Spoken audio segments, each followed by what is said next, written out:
Beetroot বর্তমানে একটি জনপ্রিয় খাবার। রক্ত স্বল্পতায় এটি খুবই কার্যকরী। বিভিন্নভাবে আমরা এই বিটরুট খেয়ে থাকি। সালাদ, সবজি, জুস, কেক এবং কোনো খাবারের রং আনতে আমরা এটি ব্যবহার করে থাকি। আমি পূর্বেই এটি ফ্রিজে রেখেছিলাম। এখন হাত দিয়ে চিপে রস বের করব। এর জন্য কোনো প্রকার ব্লেন্ডার ব্যবহার করার দরকার নেই।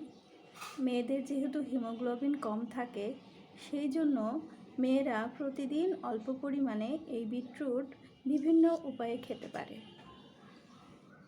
আমি এটার সাথে কোনো এক্সট্রা পানি ব্যবহার করিনি, যেহেতু ফ্রিজে কাটা ছিল, এই জন্য পানি এমনিতেই বের হচ্ছে।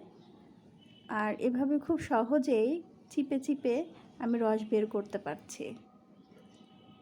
কিছুক্ষণ পর এটার সাথে কেউ চাইলে চিনি অথবা হালকা লবণ মিক্স করে খেয়ে নিতে পারে। খুব সহজে এটা জুস বানানো সম্ভব।